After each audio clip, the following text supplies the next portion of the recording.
Bonjour à tous, je suis Mélanie Raymond, exploratrice de la conscience, et je suis très heureuse de vous accueillir sur Mystique sans frontières, le podcast qui rallume le feu sacré. On s'est tous un jour sentis connectés à quelque chose de plus grand que nous, et pourtant, on peut perdre cette connexion.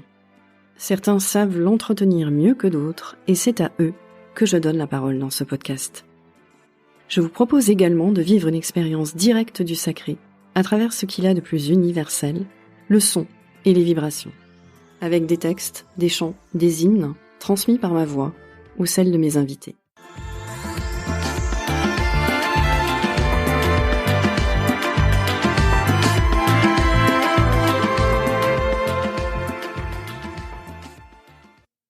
Qu'est-ce que la transe ? À quoi ça sert ? La transe peut-elle nous aider à léviter ou à accroître nos capacités cérébrales ? Tout cela et bien plus encore, vous l'apprendrez dans cette interview transcendante de Lucie Bertrand-Luttereau, prof de culture générale à Sciences Po Ex et organisatrice de stages de transe. Tous les extraits sonores que vous allez entendre par ailleurs sont des enregistrements originaux de Lucie lors d'une pratique de transe. Bienvenue dans la vibration de Lucie Bertrand-Luttereau. Alors justement, tu as organisé avec Corinne Sombrin une initiation à la transe cognitive pour tes étudiants de Sciences Po Ex. C'était quoi l'objectif de cette recherche ? Alors, il y a un objectif officiel et un objectif officieux. En fait, j'ai assisté à une conférence de Corinne à l'université de Bourgogne. Dans une vidéo, elle montrait qu'elle avait fait transer avec ses boucles des étudiants et des étudiantes des beaux-arts. Et je me souviens de la scène, alors elle s'est sûrement pas produite comme ça, mais on était dans un amphithéâtre et dans mon souvenir, je me suis téléportée devant Corinne et je lui ai dit, en gros, dans mon souvenir, ça donne « Je veux ça, moi, à Sciences Po Ex. Moi, toi, Sciences Po Ex, les étudiants. » Et en fait, ça s'est fait, il y a eu un alignement des planètes. Pour que ça se fasse, il faut vraiment un alignement des planètes. Ton objectif, c'était quoi ? Alors, au début, c'était juste se téléporter devant Corinne et dire « Moi, ça. Okay. Moi, veux ça. » Et ensuite, du coup, il a fallu présenter au directeur de Sciences Po. Et donc là, il y a eu un objectif officiel. L'objectif officiel, ça a été faire des recherches sur l'impact de la transe cognitive sur les comportements scolaires, sur des étudiants et des étudiantes volontaires. On a eu un groupe de 22 étudiants et étudiantes dans mon souvenir, peut-être un peu plus. J'avais constitué un groupe témoin, c'est-à-dire un groupe d'étudiants et d'étudiantes qui ne suivaient pas le workshop avec nous. Ma proposition, c'était de relever des données sur l'expérience pour voir si, je sais pas, ils devenaient plus téméraires, plus travailleurs, moins travailleurs, s'ils étaient plus respectueux ou moins respectueux. Enfin, j'avais tous les critères de ce qu'est la vie d'un étudiant à Sciences Po, et pour voir s'il y avait des variations liées à l'expérience de la transe cognitive, et si ces variations étaient significatives par rapport au groupe témoin. Mon but un petit peu plus secret et beaucoup plus irrévérencieux, c'est que donc j'ai des étudiants et des étudiantes qui ont entre 18 et 23 ans environ, et en fait c'est désespérant de les voir arriver en première année plein de joie, de feu, d'idéaux, etc., et de les voir dire en quatrième année je vais présenter le concours des douanes ou le concours de directeur et directrice de prison parce que c'est quand même rationnellement c'est bien payé et puis c'est à ça que j'ai été formée. C'est un petit peu rude pour moi de voir des grands rêveurs se faire à l'idée et des grandes rêveuses se faire à l'idée que directrice de prison c'est bien rémunéré et que finalement c'est des hautes fonctions administratives. Donc ça me donne un peu froid dans le dos. J'ai aussi beaucoup d'étudiants et d'étudiantes qui viennent à moi pour me dire oui, je sais pas si je m'y retrouve dans mes études et comme j'ai vécu pareil, je dois les attirer. Et du coup, j'avais envie de leur donner l'opportunité, parce que moi, ce que je ressens par rapport à ce câblage cerveau droit, c'est d'avoir beaucoup plus de liens avec notre boussole intérieure et donc de faire beaucoup plus ce qu'on veut et de laisser un petit peu en périphérie ce que disent les profs, ce que veulent les parents et de vivre en fait son rêve à soi parce qu'on y est tellement connecté que au lieu de se dire oui mais enfin ça ne va pas me mettre un toit sur la tête, on se dit ça vaut le coup de l'aventure. Je peux pas ne pas le faire. Et je voulais voir si ça se dessinait. Et alors ? Alors, là aussi, il y a une réponse officielle et une réponse officieuse. Donc j'ai fourni mes données à un groupe du CHU de Liège qui ont travaillé pour traiter mes données et en faire un article scientifique. Donc l'article scientifique donne quelques pistes sur les résultats de ce relevé de données. Et en fait, même là, je n'arriverai pas à m'en rappeler. Pourquoi ? Parce qu'un article scientifique, c'est hyper frustrant. C'est-à-dire que toutes les données foutraques qu'on observe, parce qu'on a observé des scènes incroyables, sont celles qu'on met le plus facilement de côté parce que Elles sont difficiles à prouver scientifiquement et il faudrait que le groupe en entier, contrairement au groupe témoin en entier, l'ait vécu et pas les autres. Il faut, pour faire un article, des données super solides. Et donc, c'est, pour moi qui ai assisté à tout ça, hyper déceptif parce que ce qu'on va arriver à montrer, c'est par exemple, se dessine une propension légèrement plus forte et ça va être, je sais pas quel critère, mais très, très mesurable. Et toi, qu'est-ce que t'as observé? Voilà, et ça me passionne. Donc, c'est la réponse plus officieuse, donc beaucoup moins scientifique. J'avais par exemple un étudiant qui était en thèse et qui travaille sur les champs de bataille. Napoléonien, peu importe. Il m'avait un jour envoyé un mail assez bouleversant, puisqu'il m'avait envoyé les photographies des dessins qu'il avait fait en post-trans dans l'atelier qu'on faisait avec Corinne, et où il avait peint un corps qui était soumis à une forte contracture, le dos était arqué. Un autre dessin qui représentait un visage avec la bouche vraiment tordue mais d'une manière très significative. Et en fait, travailler sur sa thèse juste après, et il a lu un article où il y avait 2 mots qu'il ne connaissait pas, qui faisaient partie du vocabulaire médical des champs de bataille napoléoniens. Donc il les a cherchés dans les encyclopédies qui parlent de ces mots-là, et il est tombé sur les 2 images qu'il avait dessinées, mais vraiment de manière significative. Moi, ce que j'aurais fait si j'avais eu des fonds pour ça, c'est j'aurais cherché à superposer les 2 images pour voir jusqu'à quel point elles matchent. Et ensuite de voir si ça se réitère dans les autres groupes de trans, et de les inciter à faire des lectures après avoir fait des dessins, voilà. Et en fait, il faut des fonds pour conduire des recherches comme ça, et quand il y a une personne chez qui ça se produit, ça ouvre pas un champ de recherche, quoi. Mais ça, c'était énorme. Et ensuite, j'avais vu aussi, ça m'avait donné extrêmement de joie, alors quasiment tous et toutes, en fait, on a été mis en confinement juste après. Pour le coup, en observant sur les 2 mois de confinement, en suivant vraiment très régulièrement le groupe témoin et le groupe qui avait fait le workshop, il y avait beaucoup plus de résilience dans le groupe du workshop. Ça m'a vraiment plu, parce que pour moi, c'était la réponse à ma question, est-ce que ça les câble mieux sur leur boussole intérieure? Et notamment, je pense ça peut être vraiment creusé facilement. L'organisation des tâches, le faire en fonction de ce qui vient, plutôt que de ce qu'on pense être le meilleur. Ah, je vais me débarrasser de ce devoir, je vais faire ce devoir parce que je dois le rendre dans 2 jours, alors que l'autre c'est dans plus longtemps, alors que spontanément, là, si je faisais mes devoirs de chinois, je les ferais plus facilement. Et en fait, cette hiérarchisation des tâches à réaliser, donc les étudiants et les étudiantes ont témoigné que c'était beaucoup plus efficace que leur croyance mentale de ce qui était prioritaire à faire. Voilà.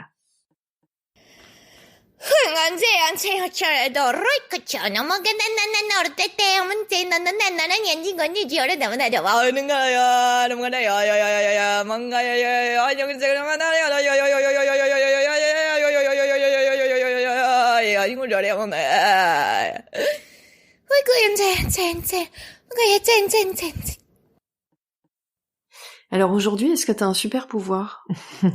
Alors, comme tout le monde, j'en ai plein. Seulement, je ne mets pas de conscience dessus, comme beaucoup de gens. Donc j'ai beaucoup cherché les super pouvoirs de type léviter, comme je l'ai dit tout à l'heure, et non, j'y suis toujours pas. Voler, j'aimerais beaucoup, et en fait, je n'ai pas les super pouvoirs qu'on voit dans les Marvel. J'ai un super pouvoir qui a peu été illustré dans les films à grande audience. J'ai découvert à quel point ce dont j'avais honte, ma joie, était en fait mon pouvoir le plus grand. Et en fait, j'associais à la notion de pouvoir beaucoup de ce dont je me suis dissociée maintenant, à savoir l'idée de reconnaissance qui est son corrélatif. De reconnaissance sociale, tu veux dire? De reconnaissance, c'est-à-dire « Oh là là, c'est génial ce que tu fais !» Voilà. Et donc pour moi, c'était ce que je ressentais quand je voyais une voyante. Je me disais « Comment elle fait? C'est génial, la chance qu'elle a !» Donc effectivement, quand je vois voler Superman, je fais « Oh là là, comment il fait? La chance qu'il a !» Mais je sais que c'est un effet spécial. Donc je croyais que le pouvoir, c'était ça. Et en fait, ça, c'est le pouvoir qui a quand même une dimension un petit peu dangereuse et crado, hein. C'est-à-dire, je veux qu'on me voie, je veux faire quelque chose que les autres ne font pas. Et en fait, oui, il reste quelque chose qui vraiment est visible à tout un chacun, et qui en fait a un pouvoir de transfiguration, un pouvoir d'action sur le réel extraordinaire. Et moi, c'est la joie. Et j'aurais jamais cru que ça puisse être un super pouvoir. J'en avais honte parce que dans le métro, un jour, à Paris, je m'étais assise et une femme m'avait dit « Qu'est-ce que t'as ?» Et j'avais dit je ne sais pas. Et elle m'avait dit tu souris. Et j'avais dit oui, peut-être, comme si c'était un crime en fait. Et j'avais vraiment essayé de plus sourire dans le métro parce que je me disais quand même personne ne sourit, il faut quand même pas sortir du lot. Et ensuite quand tu arrivais partout à l'oral de l'agrégation devant mes 180 étudiants et étudiantes à Sciences Po, etc. Je me disais, oh là là, mon Dieu, tu vas passer pour un clown, tu souris, tu rigoles pendant tes propres cours, quel enfer, etc. Et je me disais, ça n'est pas sérieux. Et il y a tellement de gens qui me l'ont renvoyé aussi. Oui, mais aussi, quand vous riez, ça ne fait pas sérieux. Et puis, quand j'ai fait les stages, ça a été une telle libération parce que, enfin, cette joie extraordinaire était reçue et donnée, en fait, réveiller, donc j'ai employé l'expression tout à l'heure pour moi, réveiller les agents dormants des autres. C'est-à-dire que des fois, je vois arriver en stage des personnes très fermées. Les stages que tu donnes toi, hein. Oui, les stages que je donne moi. Je vois arriver des gens en résistance, fermés, peut-être même un peu hautains, ou avec envie de me prouver que ce que je fais c'est pas bien, ou j'en sais rien, enfin vraiment une énergie assez négative. Et moi je suis en joie, et c'est tellement viscéral, tellement honnête, tellement réel, que je sens vraiment l'expression l'armure tombe quoi, j'entends vraiment bling bling bling bling bling bling, ça se défait et on se tombe dans les bras les uns des autres. Ça en est fini de cette énergie négative pour tout le stage.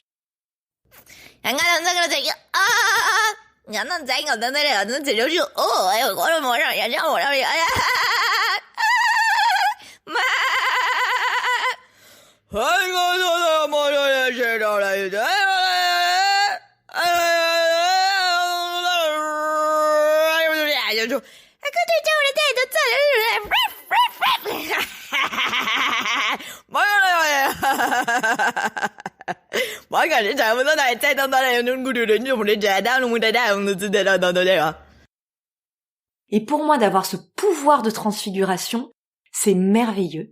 Et de me rendre compte que dans mon milieu professionnel, on me demande de l'inhiber. Donc la joie va en plus avec l'amour. Quand je suis connectée à la joie, je suis connectée à quelque chose qui est de l'ordre de l'amour universel. Donc quand tu parles de ton milieu professionnel, là c'est ton universitaire, métier, de prof à Sciences Po Aix, parce que la manière dont tu donnes les stages de trans est aussi professionnelle.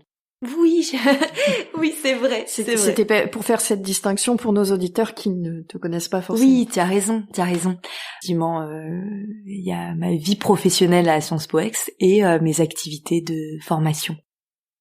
Trans, synchronicité, école de l'intention. Et donc oui, c'est surprenant de voir que dans le milieu universitaire, la joie n'est pas forcément bienvenue. Donc d'être dans cet univers où moi j'ai cet amour quasi inconditionnel pour les étudiants et étudiantes, il faut absolument jamais que je ne dise le mot amour. Il faut que le contact physique, mes supérieurs n'apprennent pas qu'ils ont eu lieu, alors qu'en général c'est juste toucher le bout des doigts pour rassurer que ça puisse être réfréné, alors que en stage je peux vraiment le laisser déborder sur les gens. Et je vois le pouvoir de transfiguration que ça a. C'est tellement triste, ça en dit tellement au long du monde dans lequel on est immergé, le monde urbain, le monde rationnel, quoi, dans lequel on est immergé. Que ces stages, en fait, j'ai du mal à dire vie professionnelle parce que ces stages sont vraiment une immersion dans un autre monde que nous construisons. C'est comme si on tissait une toile sous les apparences du monde dans lequel on évolue. Mais est-ce que c'est pas ça le véritable monde ? Ouais, c'est le vaisseau de la matrice mais tissé en fil d'or. Et ben justement, à quoi est-ce que tu aimerais que le futur ressemble ? Ce qui m'intéresserait beaucoup, c'est que chacun et chacune de nous incarnions sans filtre ce qu'il ou elle est venu faire sur Terre. L'idée que j'ai derrière, c'est qu'on commence à comprendre enfin en quoi consiste le game terrestre.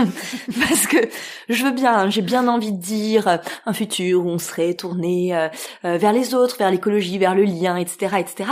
Mais moi, ce qui m'intéresserait, c'est ça. L'intuition que j'ai, c'est que on est dès notre naissance, c'est effectivement le concept de Maya, de la séparation, alors qu'on est censé... Alors Maya, tu veux rappeler ce que c'est ?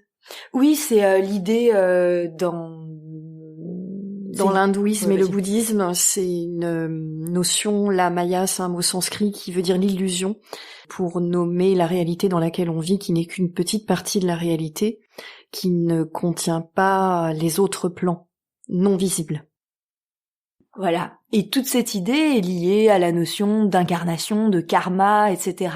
En gros, on s'incarnerait avec une espèce de mission de vie et on serait tout de suite plongé dans une illusion sur laquelle se grefferait l'ego, que il se passe plein de trucs super importants qu'on aurait à faire. Et donc on serait dans un espèce de perpétuel dévoiement de ce que nous indique notre boussole intérieure, avec l'aide du mental et l'aide de l'ego. Évidemment, je dis aide en grinçant des dents. On se retrouve très très très très loin de notre objectif de départ, et en plus dans ces spiritualités-là, on se retrouve à rejouer la partie avec un karma encore plus chargé. En tout cas, j'ai quand même, je partage vraiment cette intuition, en tout cas celle que on est là pour quelque chose, quoi. Moi, je vois pas trop pourquoi je suis là, sinon. Et d'où cet intérêt pour que diable suis-je venu faire, enfin non, que Dieu, que spirituel, que sacré suis-je venu faire Qu'est-ce que je fous là? Voilà, qu'est-ce que je suis venu faire sur cette planète, dans cette dimension. Voilà. Et je pense que voilà, en écoutant l'extérieur, en écoutant les autres, on n'arrête pas de se dévoyer. Des fois, je me demande même si c'est pas pour ça qu'on a inventé la médecine et qu'on meurt si vieux. Pour nous permettre de nous dévoyer suffisamment souvent dans le temps de vie imparti pour arriver quelque part, finalement. On a le temps de se tromper. On a le temps de voir qu'on s'est trompé. On a le temps de se reboucler sur notre mission de vie. J'ai l'impression qu'il y en a qui passent 100 ans sur Terre et qui n'y parviennent pas. Bah oui, pour moi, c'est pas lié à l'âge, en fait. Voilà, mais je me suis posé la question. D'accord. Concrètement, de savoir pourquoi on vivait plus vieux, si c'était pas lié à ça, pour nous donner plus de chances de comprendre ce qu'on venait faire là.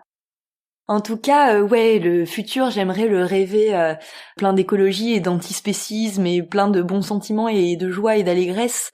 Et pourquoi pas de changement de dimension jusqu'à être le paradis dont nous rêvons, enfin. Et en fait, j'aimerais surtout qu'il réponde à ma question. Qu'est-ce qu'il reste de nous si on enlève le mental et l'ego ?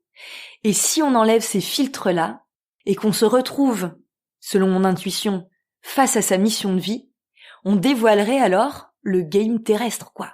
On verrait enfin ce qui est à l'œuvre. Il y avait une proposition, un postulat de Philippe Guillemant, qui consistait à penser que, en fait, nous sommes tous sur Terre avec l'idée de faire mieux que ce qui a été fait, soit dans d'autres réalités du multivers, soit avant, soit après, puisqu'il n'y a pas de temps en physique.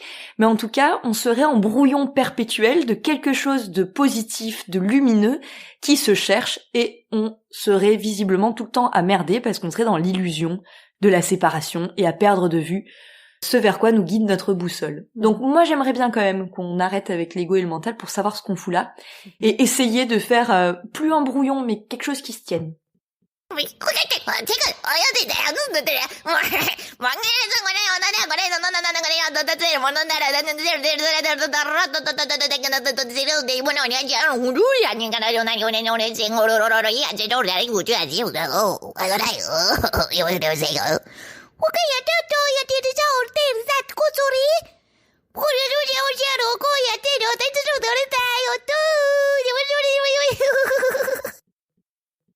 Et quels sont ton ou tes conseils pour vivre au mieux la période un peu chaotique que nous traversons ?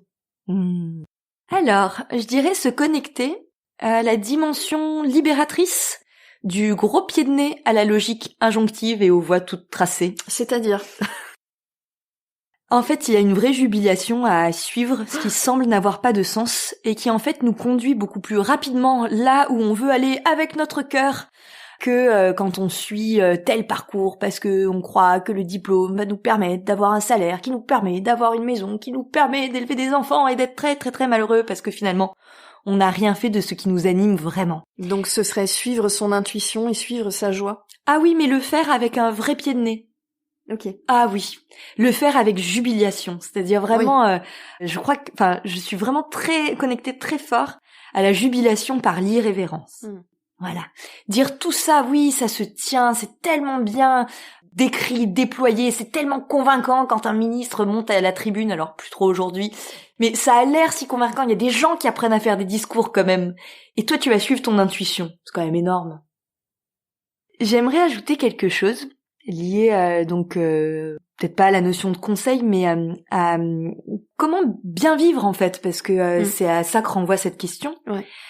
Récemment, j'ai fait l'expérience de la psilocybine thérapeutique. les champignons, en fait. Qui est interdite en France, rappelons-le.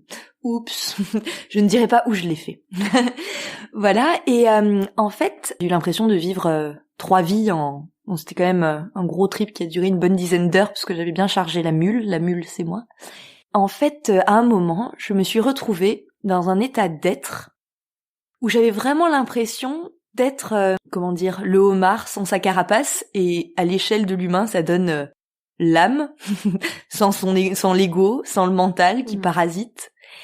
Et en fait, quand je parlais, mes mots avaient vraiment le sens que je leur donnais. Et j'avais tellement pas envie de sortir de ça et de reprendre mes costumes énergétiques qui dévoient ma parole. Donc après, quand je suis revenue dans ma vie quotidienne, j'ai senti à quel point tout ce que je vivais était comme un attracteur qui essayait de me faire réenfiler ces costumes énergétiques. Et quand des situations connues auxquelles j'avais l'habitude de répondre d'une certaine manière se présentaient à moi, je les fuyais parce que je ne voulais pas réenfiler un costume énergétique sans être sûre qu'il me convenait encore. Et donc ça a donné des scènes assez drôles, c'était pendant la pénurie d'essence. Et je suis arrivée par une rue de traverse dans la queue d'une station essence avec des gens qui attendaient depuis 1 heure. Et une partie des gens ont cru que je l'ai doublé, et quelqu'un est descendu de sa voiture avec d'autres gens qui ont commencé à m'insulter, à secouer ma voiture. Et donc mon réflexe, ça aurait été soit d'expliquer, soit d'insulter, enfin voilà, un bon réflexe de Marseillaise. Et en fait, j'avais tellement peur de réenfiler ces costumes, et je le voulais tellement pas, parce que je sentais tellement que c'était pas ce que je voulais être dans la vie, et je savais tellement pas quoi enfiler, parce que ça allait trop vite comme costume énergétique, comme vêtement énergétique, comme peau énergétique, que je me suis bouché les oreilles le temps de trouver. Et ça a laissé les gens tellement démunis, désemparés, qu'ils se sont arrêtés. Et donc j'ai ouvert la fenêtre et j'ai juste expliqué que je venais d'une rue adjacente, que je faisais pas la queue, que tout ça. Donc ce que je tire de tout ça, donc on est toujours sur comment bien vivre, les conseils de Tata Lucie. En fait c'est ça, c'est cette expérience d'avoir eu la sensation que dans ma vie quotidienne j'étais comme un gant, comme quelque chose dans un gant, et que les gens qui ont fait des EMI décrivent beaucoup ça, des expériences de mort imminente. Tu pouvais changer comme de gant. Ça, voilà. Et que après quand ils reviennent, ils réenfilent un gant et que c'est étroit. Et moi je voulais pas réenfiler le gant. Et du coup, cette expérience-là, elle me fait me dire vraiment, en fait on est bourré d'atavisme et de réflexes, et il y a moyen de les interrompre. Et prendre le temps de se reconnecter à ce qu'on veut vraiment, alors qu'on sent le réflexe se mettre en place, ça n'a pas de prix. C'est merveilleux.